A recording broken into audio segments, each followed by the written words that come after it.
The organizer of the event in Lafayette Square today told the Washington Post, quote, "This is the largest grassroots demonstration in history." Wow. The largest grassroots demonstration in history? The largest? Wow. What's it like to be at the largest grassroots demonstration in history? Joining us now is someone who was there. Air America's national correspondent and Daily Beast contributor, Marie Cox. She attended the Tea Party in Lafayette Square today, which, of course, left-wing killjoys are already deriding as the fizzle in the drizzle. Marie, thank you very much for joining us. I'm sorry to have interrupted you mid tea experience. Yes, I was experimenting with the proper use of a tea bag. How was it today? How was the teabagging in D.C.? Describe the scene. A little flaccid, Rachel, I have to say. It was very damp today. I also want to say that these people who turned out were truly dedicated to teabagging, and they really they put a lot of muscle into it. Hopefully not too much. But I think that they were very, very excited to be there, and we would have to be pretty dedicated in order to show up in the weather that we had today here in Washington, which was really ugly weather. It was rainy and cold.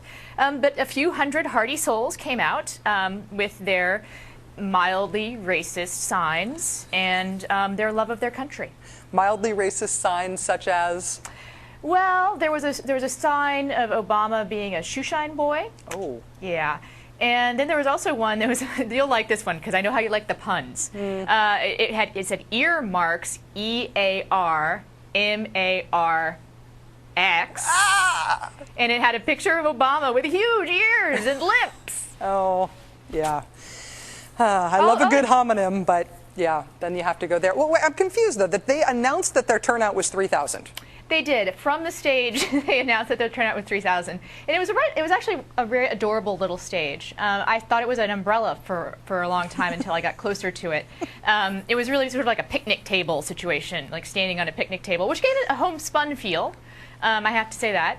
And, you know, again, like, it was interesting. I am a veteran of many a protest. I confess, from my radical days in college. And this was unlike most of the ones that I went to in college. There were lots of people in suits and ties. There were a surprising number of children being forced to hold propaganda that had to do with holding their future for ransom, or don't teabag me, teabag, you know, I don't want to be teabagged, teabag someone else.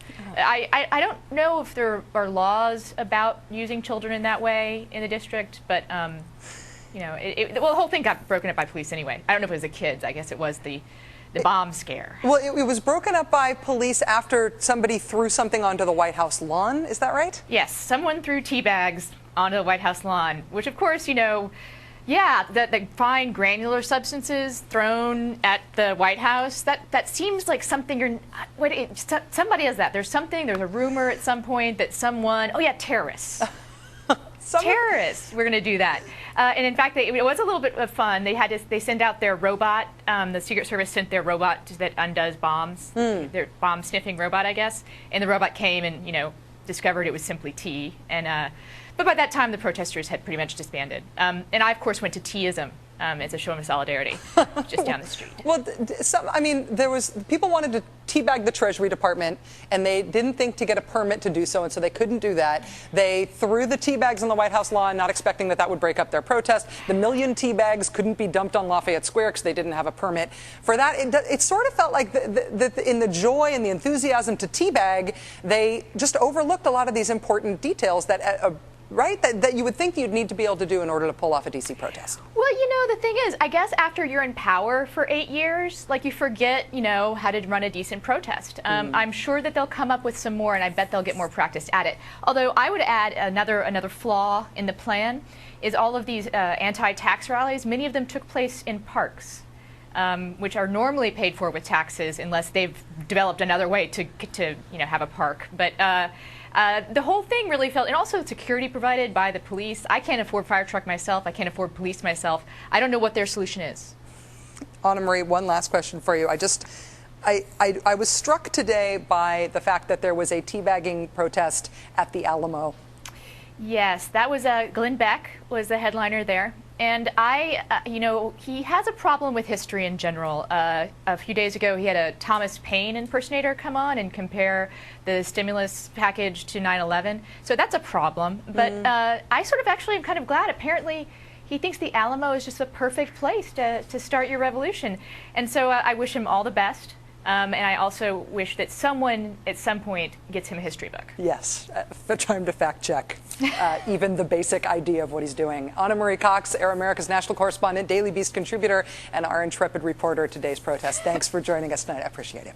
Thank you, Rachel. The Washington Independent today noted the irony